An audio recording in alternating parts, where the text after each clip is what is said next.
Lo que estás a punto de escuchar, no te lo contaron en la escuela. Una guerra tan larga que cuando empezó, nadie usaba pólvora, y cuando terminó, los cañones ya dominaban los campos de batalla. Una guerra donde reyes fueron traicionados por sus propios hijos, donde una adolescente campesina lideró ejércitos con solo escuchar voces, donde una simple disputa por una corona terminó desangrando a Europa por más de un siglo. Esta no fue una guerra, fue una saga, una serie de guerras encadenadas que cambiaron para siempre la política, el poder, el armamento y hasta el mapa de Europa.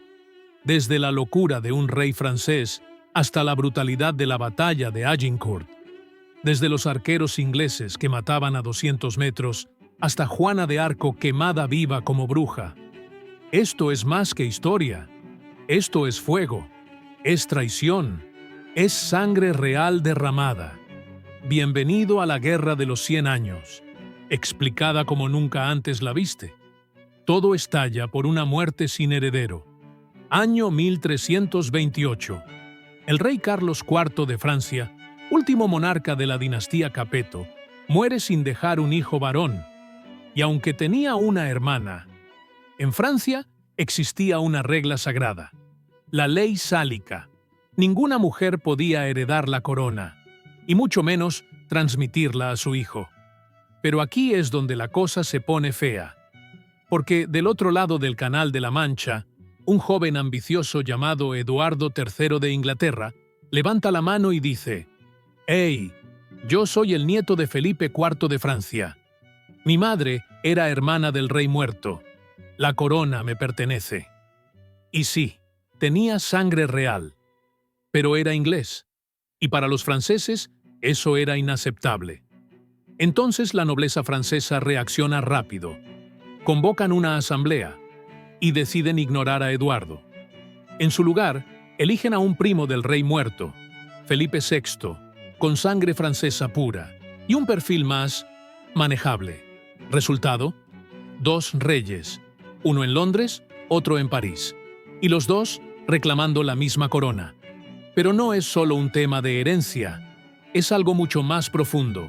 Orgullo nacional, control territorial y dominio económico. Inglaterra aún controlaba regiones enteras dentro de Francia, como Gascuña, y los franceses querían arrebatárselas. El comercio de lana, los puertos, los impuestos, todo estaba en juego. Mientras tanto, en las cortes reales se empezaban a afilar las palabras, y en los campamentos se empezaban a afilar las espadas. En 1337, Eduardo da el paso definitivo, se autoproclama rey legítimo de Francia, y lo grita al mundo.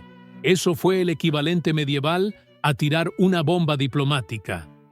Francia respondió declarando la guerra, y lo que parecía una disputa familiar se transformó en un conflicto monstruoso que duraría más de un siglo. Una guerra donde no se peleaba por justicia, sino por poder absoluto.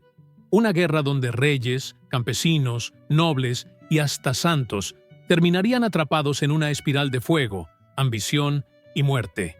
Año 1337. Eduardo III ya no habla, actúa, y su primer golpe no es simbólico, es devastador. Los puertos franceses empiezan a arder, sus barcos saquean Normandía, pueblos enteros son arrasados, pero esto es solo el calentamiento. Inglaterra está lista para lo que viene. Tiene un arma secreta, el arco largo inglés. Un arma simple, de madera de tejo, pero con un alcance brutal, hasta 250 metros, y una cadencia que humilla a la ballesta francesa. Mientras un ballestero carga un disparo, un arquero inglés ya disparó 6 veces. Pero no es solo el arco, es la estrategia, la formación, la disciplina. En 1346 se da la primera gran prueba, la batalla de Crécy. Los franceses llegan con caballería pesada, miles de nobles en armaduras brillantes. Cuentan con más hombres, más caballos, más arrogancia, Pero Eduardo los espera en alto, en posición defensiva, con los arqueros en los flancos, y cuando los franceses cargan, los cielos se oscurecen con flechas, caballos caen, hombres gritan, escudos se astillan. La flor innata de la nobleza francesa queda tirada en el lodo. Fue una masacre, y fue apenas el principio. Tras Crecy, los ingleses avanzan, sitian la ciudad de Calais, un punto estratégico en la costa, y en lugar de atacar de frente, Eduardo espera 11 meses, corta suministros, aísla la ciudad y la hace rendirse por hambre. Cuando finalmente Calais cae, Eduardo el III expulsa a todos sus habitantes franceses y la convierte en una ciudad inglesa. Literalmente la borra del mapa y la reescribe a su antojo. Fue un mensaje brutal. No estoy aquí por gloria, estoy aquí para quedarme. Y mientras Francia trata de reorganizarse, Eduardo va por lo más simbólico. Comienza a usar el escudo de armas de Francia. Un inglés usando los emblemas franceses como si fueran suyos. Eso, en la Edad Media, es una declaración de guerra total. Mientras las tropas inglesas dominan las costas del norte, los franceses se hunden en caos interno, divisiones políticas y una economía destrozada por los saqueos. Inglaterra no solo está ganando, está humillando y cambiando las reglas del juego, justo cuando Inglaterra parecía imparable, cuando las flechas seguían lloviendo y las ciudades seguían cayendo. El enemigo más temido no vino en barco, ni con armadura. Vino con ratas, con pulgas y con muerte en cada aliento. Año 1347. Un barco genovés llega al puerto de Messina, Sicilia. A bordo, marineros agonizando, con bubones oscuros bajo las axilas. Nadie lo sabe todavía, pero la muerte acaba de desembarcar en Europa. Y la guerra se va a pausar. Porque lo que viene no perdona reyes ni campesinos. En menos de 3 años, la peste negra barre Europa. Se estima que mueren entre 25 y 50 millones de personas. Eso es entre el 30% y el 60% de toda la población europea. Las calles se llenan de cadáveres. Los médicos caminan con máscaras de pico de cuervo. El olor a podredumbre es tan fuerte que se queman hierbas en los bolsillos para no vomitar. En Francia, las ciudades arden por dentro. En Inglaterra, pueblos enteros desaparecen. La guerra entre reyes pasa a segundo plano, porque ahora la lucha es contra lo invisible.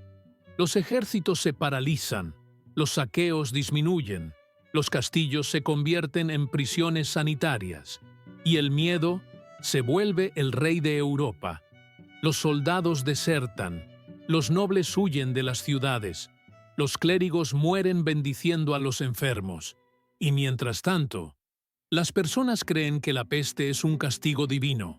Muchos culpan a los judíos, otros a brujas, otros a herejías, pero la verdad es una sola. Europa está colapsando, y esto también golpea la guerra. Los impuestos bajan, los reclutas escasean, los reyes tienen menos poder real. Las rebeliones campesinas comienzan a crecer en la sombra. El mapa cambia, las reglas cambian, y los ejércitos que antes marchaban al ritmo de los tambores, ahora caminan sobre huesos y cenizas. La peste negra no termina la guerra de los 100 años, pero sí la detiene, la frena, la revienta por dentro. Y cuando la plaga se va, el mundo ya no es el mismo. Pero la guerra sí sigue. Cuando la peste comienza a disminuir, Europa no encuentra paz. Lo que encuentra es un vacío de poder y locura real. Año 1380. Francia intenta levantarse y sube al trono Carlos VI, apenas un adolescente de 11 años. Al principio, todo parece ir bien. Gobierna con inteligencia, escucha a sus consejeros y hasta lo apodan Carlos, el bien amado. Pero algo cambia, y no tarda mucho. A los 24 años, Carlos VI enloquece. Literal. Durante un viaje, Ataca a sus propios soldados creyendo que lo iban a matar. Entra en episodios psicóticos, cree que está hecho de cristal. Prohíbe que lo toquen. Camina por el palacio sin reconocer a su esposa ni a sus hijos. Y un día, se arranca la ropa y sale corriendo desnudo por el jardín real. ¿Resultado? Un reino sin control. Un rey en el trono, pero con la mente quebrada. Y eso, para Inglaterra, es música para los oídos. Mientras Francia se divide entre dos bandos que quieren manipular al rey loco, Inglaterra ve su oportunidad de oro. En ese momento aparece un nuevo actor en esta guerra que ya lleva décadas. Enrique V de Inglaterra. Un tipo joven, ambicioso y con hambre de gloria. No quiere seguir negociando, no quiere treguas, quiere París. En 1415, Enrique cruza el Canal de la Mancha con miles de soldados. Entra por Normandía y comienza una campaña relámpago. Pero no solo llega a conquistar, llega con una idea en la cabeza: hacer que Francia deje de ser Francia y pase a ser parte de Inglaterra. Los franceses, divididos y sin liderazgo claro, apenas pueden reaccionar. La nobleza está fracturada. Los duques se pelean entre ellos. El rey no gobierna. Y el pueblo está cansado. Y entonces ocurre uno de los momentos más épicos y vergonzosos de la guerra: la batalla de Agincourt, un clásico en los libros de historia. Pero lo que no te dicen es cómo de verdad fue. Año 1415. La Guerra de los 100 años ya lleva casi 80 años, y aunque parezca increíble, aún falta lo peor. Francia está en su punto más débil. Su rey está loco. La nobleza está dividida en dos facciones: los Armagnacs y los Borgoñones, enemigos entre ellos, más que del propio enemigo inglés. Y ahí entra él, Enrique V de Inglaterra, joven, audaz, brutal. Cruza el canal con un ejército bien entrenado, desembarca en Normandía, y en lugar de ir directamente a París, comienza una campaña de desgaste. Quema aldeas, saquea castillos, corta rutas de suministros. Los franceses intentan reaccionar, pero tarde. Juntan un ejército masivo, más de 20.000 hombres, mientras que Enrique solo tiene alrededor de 6.000. Y aquí llega el momento: la batalla de Agincourt, 25 de octubre de 1415. Un campo embarrado por las lluvias. Los franceses están confiados, más del triple en número. Casi toda la nobleza cabalga con armaduras pesadas. Los arqueros ingleses, en cambio, están ligeros, mal alimentados, exhaustos. Parece que todo está perdido para Inglaterra. Pero Enrique V conoce su ventaja: el terreno y el arco largo. Pone a sus arqueros en los flancos, detrás de empalizadas de madera. Los caballeros franceses cargan al centro, pero el terreno está lleno de lodo y la caballería queda atrapada. Los arqueros comienzan a disparar una lluvia de flechas. Miles de caballos caen. Los soldados resbalan. Se pisan entre ellos. La nobleza queda atrapada en un embudo de muerte. Los ingleses no solo ganan, los humillan. Cientos de nobles franceses son hechos prisioneros y luego ejecutados en masa por orden de Enrique. Una jugada cruel, pero efectiva. Envía un mensaje claro: conmigo no se negocia. Tras Agincourt, Enrique se convierte en una figura mítica. Los franceses entran en pánico. Y en medio del caos, ocurre algo increíble. El rey Carlos VI de Francia, sí, el loco, firma el Tratado de Troyes en 1420. ¿Y qué dice ese tratado?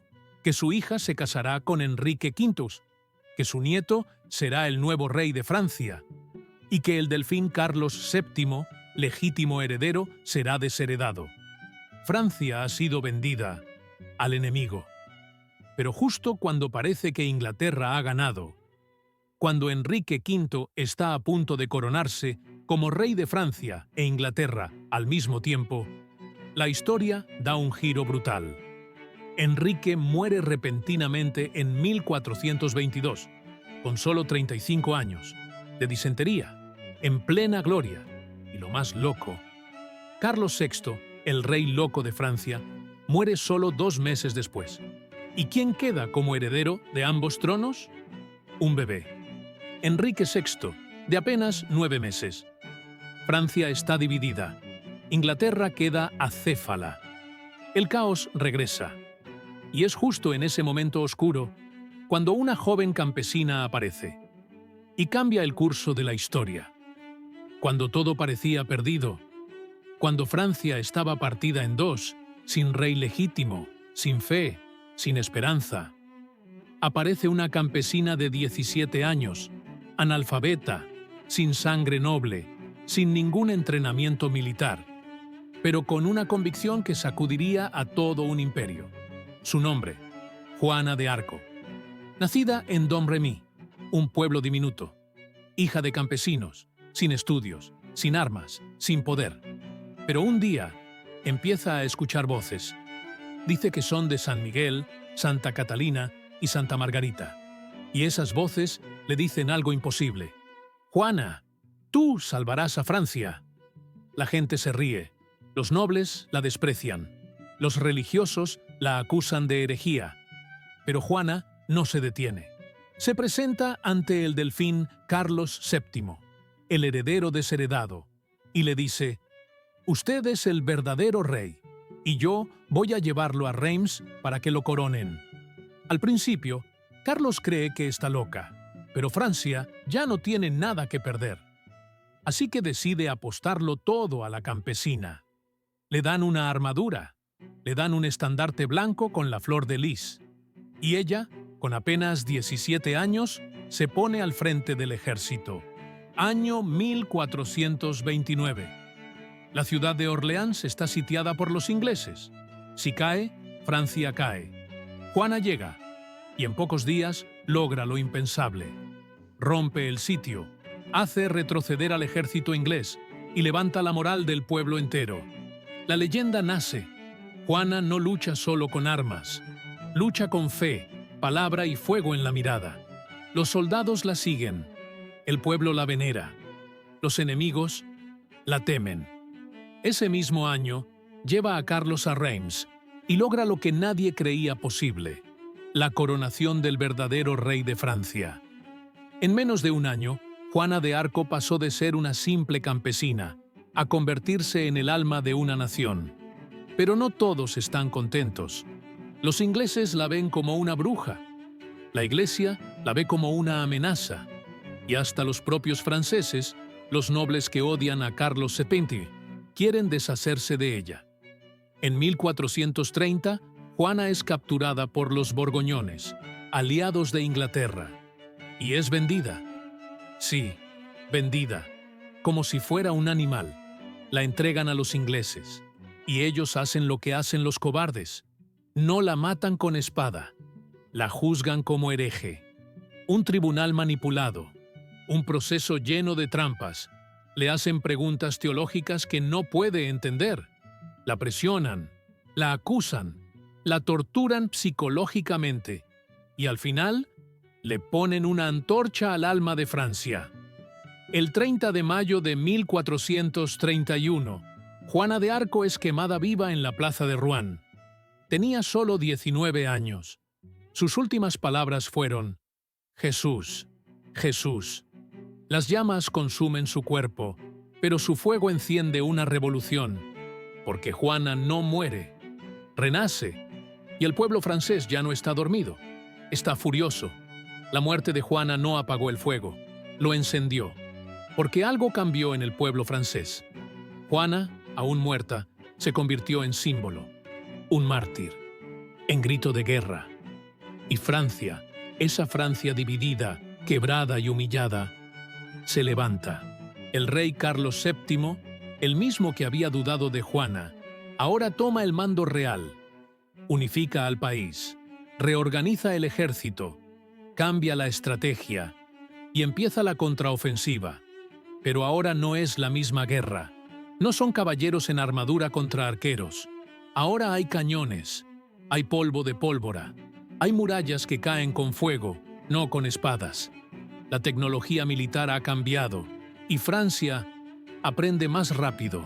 Las fortalezas inglesas empiezan a caer una por una. Las rutas comerciales se cortan. La moral inglesa se desploma. En 1450, Francia recupera Normandía. En 1453, los ingleses pierden la joya más preciada, Burdeos. Y ahí, después de 116 años de guerra, saqueo, peste y traición, se da el golpe final. La Guerra de los 100 años termina oficialmente. Los ingleses solo conservan una pequeña ciudad, Calais. Todo lo demás, perdido. Todo lo que juraron conquistar se desmoronó. ¿Y Francia? Renace como una potencia unificada. El rey tiene más autoridad que nunca. El nacionalismo florece.